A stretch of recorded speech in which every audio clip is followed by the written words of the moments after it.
Hello guys, আসসালামু আলাইকুম। অবশেষে গ্রামের বাড়িতে চলে আসলাম।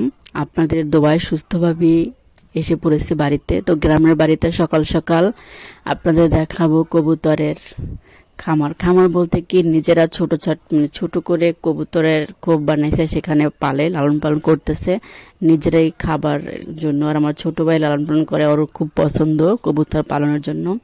এই যে দেখেন, তারা এই যে কবুতরগুলো সকালবেলা ছেড়ে দেয় যাতে কবুতরগুলো বের হতে পারে। আর এগুলো কিন্তু ফলের ঝুড়ি কেটে নিজেরা ঘরে বৈশা এগুলো বানানো হয়েছে যাতে কবুতর শুনে থাকতে পারে।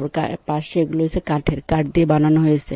তো এখানে অনেক কবুতর আছে, পাশাপাশি ফলের ঝুড়ি আর কাঠের ঝুড়ি দুইটাই, আবার কাঠ দিয়ে আর ফলের ঝুড়ি দিয়ে দুইটাই খুব বানানো হয়েছে যাতে কবুতর সুন্দরভাবে থাকতে পারে। তো অনেকগুলো কবুতর, তো যার কারণে কবুতরের খুব বেশি করে বানানো হয়েছে, তাদের সমস্যা নয়। তাই সকালবেলা ঘুম থেকে উঠে গ্রামের বাড়িতে প্রথম কাজ হলো কবুতর ছেড়ে দেওয়া, বা হাঁস মুরগি থাকলে তাদেরকে ছেড়ে দেওয়া। তারা সকাল সকাল এগুলো ছেড়ে দেয়।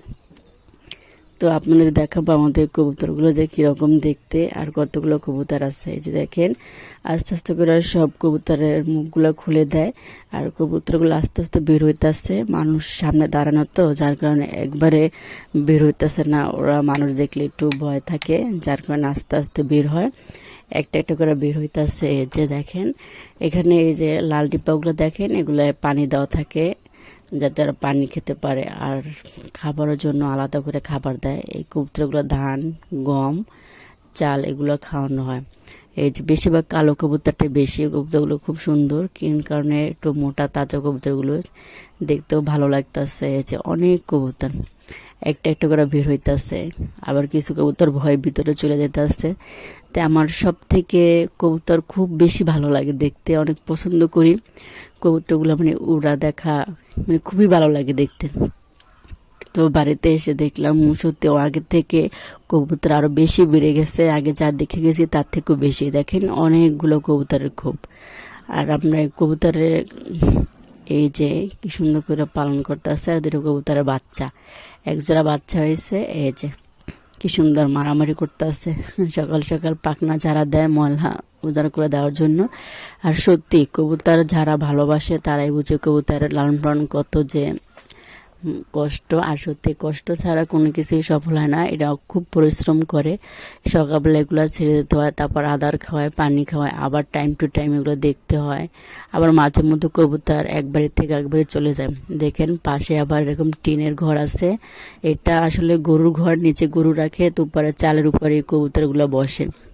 কি সুন্দর লাগতেছে দেখেন, কবুতরগুলো খাবার দিতে আসছে, ওরা টুকটুক করে খাবারগুলো খেতে আসছে। খুবই সুন্দর লাগতেছে দেখতে। এই যা উড়ে উড়ে যেতে আসছে কবুতর বাসায় যাওয়ার জন্য। এই যাই সে বসে পড়ছে, আবার আবার যখন খেতে ইচ্ছা করে দৌড়ে যাবে। এটা হলো কবুতরের বাচ্চা, আর একজন বাচ্চা। এই বাচ্চারা কবুতরের দুইটা বাচ্চা হলে কবুতররা ঠিক মতন বাচ্চাদের খাওয়াতে পারে না। অনেক ক্ষেত্রে একটা কবুতর বাচ্চা মারা যায়, একটা পুষ্টি হয়। যার কারণে নিজেরা যদি একটু কষ্ট করে, বাচ্চাদেরকে যদি নিজেরা বসে বসে খাওয়ায় দেয়, তাহলে ওই ক্ষেত্রে বাচ্চারা একটু ভালো হয়, বেঁচে যায়, সুস্থ থাকে, দোলনজনী বাঁচতে পারে। যার কারণে মারা তো দুইটা বাচ্চার একবারে খাওয়াতে পারে না, এই কারণে নিজেরা একটু খাওয়াইতে আসে।